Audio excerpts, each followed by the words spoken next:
جہاز تھا رشین, تو اس کا تو ہم دوبارہ بھی جیم کر دیں گے. یہ رافیل جو ہے انڈیا لے رہا ہے, اس کا ہم کیسے کریں گے؟ اور پھر انہوں نے پاکستان ایئر فورس میں ایک سائبر کمانڈ سسٹم متعارف کروایا, پھر انہوں نے اسپیس کمانڈ سسٹم متعارف کروایا, سائبر اینڈ اسپیس.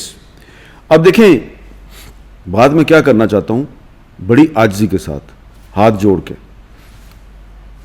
ہم نے جو مئی 2025 میں انڈیا کے خلاف کامیابی حاصل کیا ہے, صحیح, یہ میڈ ان پاکستان کامیابی ہے, یہ میڈ ان چائنا کامیابی نہیں ہے. کوئی انٹیلیجنس سسٹم جو ہے چائنا کا, اس نے ہماری مدد کی ہوگی, صحیح, لیکن بھائی جو پائلٹ بیٹھے ہوئے تھے پاکستانی جہازوں میں, وہ کون تھے؟ پاکستانی تھے نا. پاکستانی تھے. ان پائلٹس کو جو سائبر کمانڈ سسٹم اور اسپیس کمانڈ سسٹم سے جو ان کو معلومات مل رہی تھی, وہ کون دے رہا تھا؟ پاکستانی دے رہے تھے. ایک اور بات بھی بتا دوں جی, کہ اسپیس کے نظام میں آپ کو معلومات کس سے ملتی ہیں؟ سیٹلائٹ سے ملتی ہیں. وہ سیٹلائٹ بھی پاکستانی ہے. اچھا, چائنیز سیٹلائٹ نہیں ہے. یہ تو یقیناً آپ کو وہ سیٹلائٹ بنانے میں آپ کو چائنا نے تھوڑی بہت مدد کی ہوگی, اور ٹیکنالوجی جو ہے وہ آپ نے صرف چائنا سے تو نہیں لی ہوئی. تو جو ہم نے جو اپنا جو سسٹم بنایا ہے وہ صرف چائنا کی مدد سے ہم نے نہیں بنایا. لیکن مودی تو شاید ابھی تیار نظر آ رہا تھا اٹیک کرنے کے لیے. اس نے 6-7 کی درمیانی شب جس طرح اٹیک کیا, ان کی فورسز تیار نظر نہیں آ رہی تھیں. ہماری فورسز جو ہیں انہوں نے, آپ نے بھی اس پہ کئی مرتبہ بات کی, 2019 کے بعد ہماری فورسز نے کس طرح ریسرچ کی اور کس طرح وہ سائبر ونگز جو ہیں وہ بنے جو ہیں وہ ایئر فورس کے اندر بھی. تو یہ مس ایڈوینچر مودی کرنے کا متحمل ہو سکتا ہے جتنی پریپیئرڈنیس اس وقت پاکستان کی ہے؟ دیکھیں ابھی 2025 میں جب پہلگام اٹیک ہوا, تو اس کے بعد جب انڈیا نے موک ڈرل شروع کی, تو انڈیا میں ایک نہیں بہت سے ڈیفنس ایکسپرٹ یہ کہہ رہے تھے, ان کی ایئر فورس کے سابق افسران یہ کہہ رہے تھے کہ ہماری air force Pakistan air force کا مقابلہ کرنے کے قابل نہیں ہے, ڈسپائٹ دا فیکٹ کہ ان کے پاس رافیل جہاز بھی تھے. تو جو پروین ساری صاحب ہیں وہ کہہ رہے تھے کہ رافیل جہاز تو آپ کے پاس آ گئے ہیں, لیکن صرف مشین جو ہے اس کا آپ کے پاس ہونا امپورٹنٹ نہیں ہے. مشین کو آپریٹ کس نے کرنا ہے؟ آپریٹر تو پائلٹ ہوتا ہے. تو پائلٹ کا ایکسپیرینس ہونا بھی ضروری ہے, اور ابھی ان کا خیال تھا کہ انڈین ایئر فورس کے پائلٹس رافیل جہازوں پہ اتنے ایکسپیرینس نہیں ہوئے. دوسری بات وہ یہ کہتے تھے کہ ہمیں یہ سوچنا چاہیے کہ 2019 میں ہمارے جو ایک جہاز کے ریڈار سسٹم کو پاکستان ایئر فورس نے جیم کیسے کیا, اور پھر اس کو ٹارگٹ کیسے کیا, ڈسٹرائے کیسے کیا, اور پھر ابھی نندن صاحب تھے جو وہ پاکستان میں گرفتار ہو گئے. پھر ٹھیک ہے, اس وقت کی جو ملٹری لیڈرشپ تھی اس نے فیصلہ کیا اس کو واپس کر دیا. تو وہ کہہ رہے تھے کہ جی اس پہ ہم نے ریسرچ کرنی ہے کہ ان کے پاس اکوپمنٹ کدھر سے آیا جس کے ذریعے وہ ہمارا ریڈار سسٹم اور ریڈیو سسٹم جیم کر سکتے ہیں. دوسری طرف ہم کیا کر رہے تھے؟ ہم یہ کر رہے تھے کہ بھائی ہم نے MiG 21 کا تو ریڈار سسٹم اور ریڈیو سسٹم جیم کیا ہے, ہم رافیل جہاز کا کیسے کریں گے, کیسے جیم کریں گے؟ تو اس کے لیے ہم ریسرچ کر رہے تھے. تو جب یہ ظہیر بابر سدھو صاحب جب ایئر چیف بنے, تو آپ کو پتا ہے کہ کب بنے تھے؟ جی بالکل. کب بنے تھے؟ 2021. کون تھا اس وقت پرائم منسٹر؟ اس وقت پرائم منسٹر عمران خان تھے. انہوں نے ان کا خود انٹرویو کیا تھا. عمران خان نے ظہیر بابر سدھو کا خود انٹرویو کیا تھا, اور ان کے علاوہ 2 اور لوگوں کا بھی انٹرویو کیا تھا. اچھا. تینوں کے انٹرویو کرنے کے بعد انہوں نے ظہیر بابر سدھو کو کہا کہ آپ ایئر چیف ہوں گے. کیا ریزن ہے بھائی؟ یہ عمران خان سے پوچھیں آپ جا کے ڈیلا جیل, اگر آپ کو اجازت مل جائے ملاقات کی. لیکن عمران خان صاحب جو ہیں انہوں نے ان کو, میرا خیال ہے کہ اس لیے ان کو سلیکٹ کیا کہ ان کے خیالات تھے نا جو ظاہری بات ہے, یہ کچھ سیاسی خیالات کی بات تو نہیں کر رہا. جی جی جی. باقی جو ان کے خیالات تھے, ان کو لگا کہ یہ بڑا ایک ریلیجیس آدمی ہے اور اللہ پہ بڑا یقین ہے, ٹھیک ہے نا. تو جو لوگ ظہیر بابر سدھو صاحب کو جانتے ہیں ان کو پتہ ہے وہ اپنی بہت زیادہ نمود و نمائش نہیں کرتے, لیکن وہ یہ جنگ کے دنوں میں بھی ہاتھ میں تسبیح ہوتی تھی. تو عمران خان صاحب نے ان کو سلیکٹ کیا, اور پھر سلیکشن کے فوراً بعد سدھو صاحب جو ہیں انہوں نے کیا کام کیا کہ وہ دن رات لگ گئے اس کام پہ کہ ہم نے 2019 میں جو ابھینندن کے جہاز کا ریڈار سسٹم جیم کیا تھا, تو وہ تو جہاز تھا رشین, تو اس کا تو ہم دوبارہ بھی جیم کر دیں گے. یہ رافیل جو ہے انڈیا لے رہا ہے, اس کا ہم کیسے کریں گے؟ اور پھر انہوں نے پاکستان ایئر فورس میں ایک سائبر کمانڈ سسٹم متعارف کروایا, پھر انہوں نے اسپیس کمانڈ سسٹم متعارف کروایا, سائبر اینڈ اسپیس. اب دیکھیں کہ 2019 میں ہم نہ سائبر کے میدان میں ایکٹیو تھے نہ اسپیس کے میدان میں ایکٹیو تھے. تو اب یہ جو آپ نے انڈیا کے 3 مختلف اقسام کے جہاز جو ہیں ان کو گرایا, اور پھر ان کا ایک ان مینڈ جہاز جو ہے اس کو بھی گرا دیا, اس کا کیا مطلب ہے؟ اس کا مطلب یہ ہے کہ آپ دنیا کی ہر قسم کی جو ٹیکنالوجی ہے اس سے لیس دشمن جو ہے اس کا مقابلہ کرنے کے قابل ہیں. یہاں پہ میں ایک بات بڑی ہی عاجزی کے ساتھ کہوں گا, اور کسی کو میری بات بری نہ لگے, یہ بات میں ایک صحافی کی حیثیت سے کر رہا ہوں اور ایک ایسے پاکستانی کی حیثیت سے کر رہا ہوں جو یہ سمجھتا ہے کہ ہمیں اپنی آرمی, ایئر فورس اور نیوی کی جو صلاحیت ہے اس کو انڈرمائن نہیں کرنا چاہیے. بعد میں کیا کرنا چاہتا ہوں بڑی عاجزی کے ساتھ ہاتھ جوڑ کے, ہم نے جو مئی 2025 میں انڈیا کے خلاف کامیابی حاصل کی ہے, صحیح, یہ میڈ ان پاکستان کامیابی ہے, یہ میڈ ان چائنا کامیابی نہیں ہے. 100% میڈ ان پاکستان. یہ میں آپ سے جو بات کر رہا ہوں نا, مجھے زیادہ کرے دینا آپ, میں چیلنج کر کے یہ بات کر رہا ہوں, ٹھیک ہے, ہاتھ جوڑ کے بات کر رہا ہوں. چائنا جو ہے وہ پاکستان کا ایک آل ویدر فرینڈ ہے. ہماری اور چائنا کی دوستی جو ہے اس پہ ہمیں فخر ہے. یقیناً ہر مشکل وقت میں چائنا نے ہمارا ساتھ بھی دیا ہے, لیکن ہم نے جو رافیل جہاز گرائے ہیں یہ ہم نے اپنی صلاحیت سے گرائے ہیں. یقیناً اس میں کوئی انٹیلیجنس سسٹم جو ہے چائنا کا اس نے ہماری مدد کی ہوگی, صحیح, لیکن بھائی جو پائلٹ بیٹھے ہوئے تھے پاکستانی جہازوں میں وہ کون تھے؟ پاکستانی تھے نا. پاکستانی تھے. ان پائلٹس کو جو سائبر کمانڈ سسٹم اور اسپیس کمانڈ سسٹم سے جو ان کو معلومات مل رہی تھی وہ کون دے رہا؟ پاکستانی دے رہے تھے. ایک اور بات بھی بتا دوں جی کہ اسپیس کے نظام میں آپ کو معلومات کس سے ملتی ہیں؟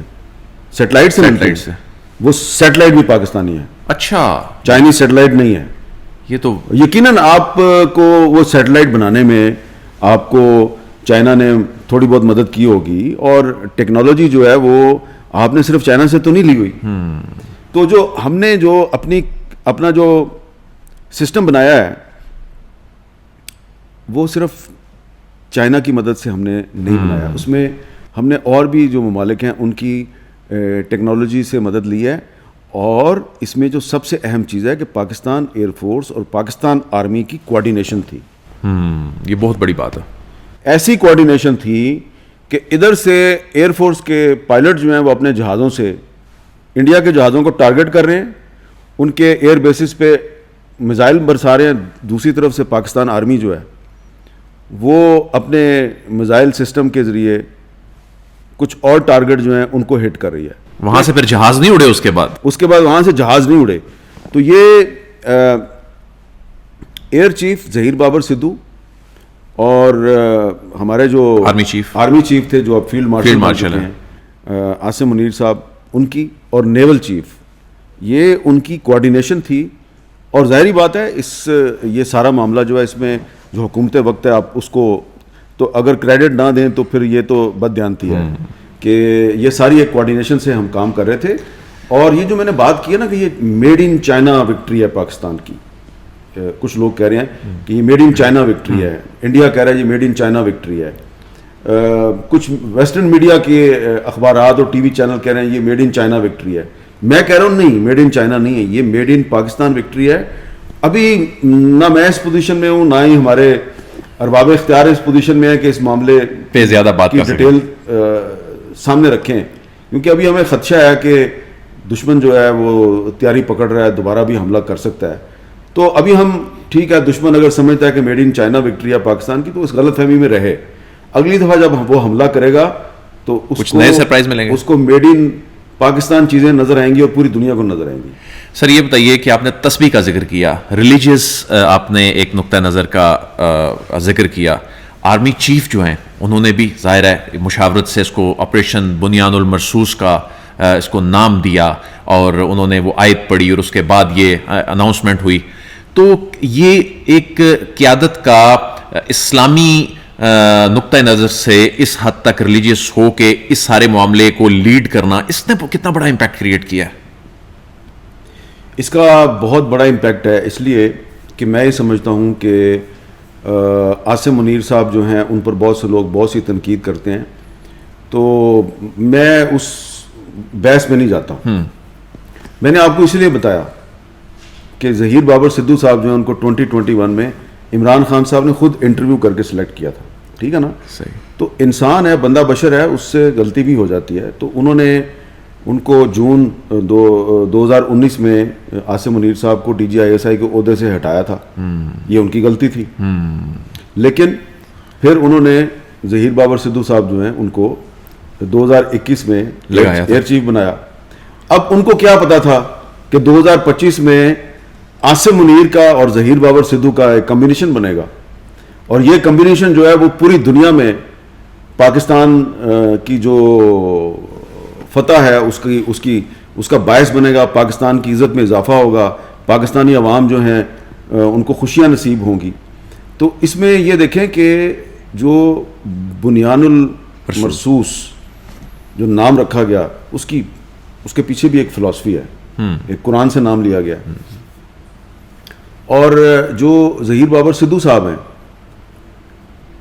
وہ بالکل بنیان المرصوص کے عین مطابق فضا میں انہوں نے ایک سیسا پلائی ہوئی دیوار کھڑی کی. آپ دیکھیں نا, انڈیا جو ہے اس کے میزائل پاکستان میں کچھ میزائل آئے, ان کے ڈرون بھی آئے, لیکن جو انڈین ہیجمنی تھی پورے ساؤتھ ایشیا میں وہ تو ٹوٹ گئی نا. اور اسی طرح زمین پر ہم نے ایک سیسا پلائی ہوئی دیوار کا کردار ادا کیا, ہمارے عوام نے سیسا پلائی ہوئی دیوار کا کردار, میڈیا نے بھی کیا, میڈیا کا یہ کام تھا, ٹھیک ہے نا. میں یہ نہیں کہوں گا کہ جی میڈیا جو ہے وہ اپنا اس نے کوئی ایکسٹرا آرڈینری آپ سمجھتے ہیں کہ اس کی ذمہ داری تھی یہ کرنا, اس کی یہ ذمہ داری تھی. مثلا میں نے کوئی اس لیے تو یہ نہیں کہا کہ جی انڈین میڈیا جھوٹ بول رہا ہے, میں نے اس لیے تو نہیں کہا کہ جی کہ میں نے کہیں سے کوئی ایوارڈ لینا ہے یا مجھے کوئی کہیں سے پیسے ملنے ہیں. ایک ارنب گوسوامی جھوٹ بول رہا تھا کہ راولپنڈی تباہ ہو گیا, میں نے راولپنڈی کا چکر لگایا گاڑی میں, فلم بنائی, پوسٹ کر دی, ٹھیک ہے نا. یہ اگر جنگ نہ بھی ہوتی اور وہ اگر اس طرح کا کوئی دعویٰ کرتا میں نے یہ کام کرنا تھا, تو میں بڑی عاجزی سے یہ کہوں گا ہم نے کوئی بہت بڑا کام نہیں کیا. ہم نے صرف انڈین میڈیا کا جو جھوٹ ہے اس کا جواب دیا, بے نقاب کیا ہے. اور اس میں کچھ لوگ ایسے تھے جن کے بڑے مفادات وابستہ تھے کہ وہ ان کو یوٹیوب پہ انڈیا میں بین کر دیا گیا, ان کے جو ایکس اکاؤنٹس ہیں وہ بین کر دیے گئے وہاں پہ. کچھ ایسے بھی تھے جو انڈین اخبارات میں لکھتے تھے, ان کو ادھر سے پیسے بھی ملتے تھے, مجھے بھی ملتے تھے, ٹھیک ہے نا. تو لیکن مجھے آپ کو میں ایک دلچسپ بات بتاتا ہوں کہ جس اخبار کے لیے میں لکھتا تھا اور بڑے سالوں سے لکھ رہا ہوں, اور اس اخبار میں میرے پر کوئی پابندی نہیں تھی, میں جو لکھتا تھا وہ چھاپتے تھے, یہ ان کی مہربانی تھی. تو 9 مئی کی رات کو مجھے ایڈیٹر کا فون آیا اس اخبار کے, اچھا آر یو اوکے؟ میں نے کہا خیریت ہے. انہوں نے کہا جی بریکنگ نیوز چل رہی ہے انڈیا میں تمام چینلز پہ, اسلام آباد is taken over by the Indian army. تو ہم نے کہا ذرا آپ کا پتہ کر لیں. تو میں نے کہا نہیں, اسلام آباد میں تو ایسی کوئی بات نہیں. انہوں نے کہا جی شہباز شریف صاحب گرفتار نہیں ہو گئے. اچھا, یہ بھی غلط ہے. انہوں نے کہا عاصم منیر صاحب پاکستان سے فرار نہیں ہو گئے. میں نے کہا یہ بھی بات غلط ہے. اب انہوں نے اوپر نیچے اتنی زیادہ باتیں سنائی مجھے کہ ایک لمحے کے لیے میں جرنلسٹ ہوں نا, میں نے کہا ایک منٹ, واٹس ایپ کال تھی, کو ہولڈ کریں. میرے لینڈ لائن نمبر سے نا اپنے چینل کے اسائنمنٹ ڈیسک پہ کال کی, صحیح, تو رات کا 1:30-2 بجے میں نے کہا یار ایسے کچھ ہے تو نہیں, تم ڈی چوک میں ہو, تمہارا تو پیچھے ذرا دیکھو پرائم منسٹر ہاؤس میں سب ایوری تھنگ از اوکے. میں نے کہا سب ٹھیک ہے. میں نے کہا کوئی پیچھے کوئی آوازیں, کوئی ان یوزول موومنٹ. وہ کہا سر آپ انڈین ٹی وی چینل تو نہیں دیکھ رہے؟ میں نے کہا کیوں پوچھ رہے ہو؟ اس نے کہا مجھے بہت سے لوگ کالیں کر کے یہی پوچھ رہے ہیں, سب جھوٹ ہے, سب جھوٹ ہے. تو اب یہ وہ اس میں ایک سبق ہے ہمارے لیے. میں کیوں کہہ رہا ہوں کہ ہم نے کوئی بڑا کام نہیں کیا, ہم تو وہ جھوٹ بول رہے تھے, ہم کہہ رہے تھے نہیں تم جھوٹ بول رہے ہو, اور ہم جو رپورٹ کر رہے تھے ہم بہت سوچ سمجھ کر رپورٹ کر رہے تھے, ہم جھوٹ کو رپورٹ ہی نہیں کر رہے تھے. ٹھیک ہے نا. سبق کیا ہے اس میں؟ سبق یہ ہے کہ انڈین میڈیا اپنی حکومت اور اپنی اسٹیبلشمنٹ کے ہاتھ میں ٹول بن گیا. واشنگٹن پوسٹ کی جو سٹوری آئی ہے وہ آپ پڑھیں جی. واشنگٹن پوسٹ کی سٹوری یہ کہہ رہی ہے کہ انڈیا کی ایئر فورس اور نیوی اور ministry of defence Indian media کو جھوٹ فیڈ کر رہے تھے, اور وہی بریکنگ نیوز بن رہی تھی جو جھوٹ ادھر سے آ رہا تھا. تو انڈین میڈیا جو ہے وہ پوری دنیا میں مودی اور اپنے ملک کی بدنامی کا باعث بنا, کیونکہ ان کی اسٹیٹ جو ہے وہ ان کے ساتھ جھوٹ بول رہی تھی. ہماری اسٹیٹ کی مہربانی ہے کہ وہ ہمارے ساتھ جھوٹ نہیں بول رہی تھی, لیکن اگین بری لگے گی بات لوگوں کو. سبق یہ ہے کہ آپ خواہ اسٹیٹ جو ہے وہ انڈیا کی ہو یا پاکستان کی ہو, اگر آپ بغیر سوچے سمجھے بلائنڈلی اسٹیٹ کے ہاتھ میں ٹول بن جائیں گے نا اور ان کے ہاتھوں میں کھیلنا شروع کر دیں گے تو آپ کی کریڈیبلٹی خطرے میں پڑ جاتی ہے. اس لیے جرنلزم کا ایک بہت پرانا بیسک اصول ہے, always double check the information. آپ کو اگر کسی نے انفارمیشن دی ہے تو اس کے بعد اس کو ایک نہیں 2 جگہ سے ڈبل چیک کریں اور پھر وہ انفارمیشن. خوبصورت بات.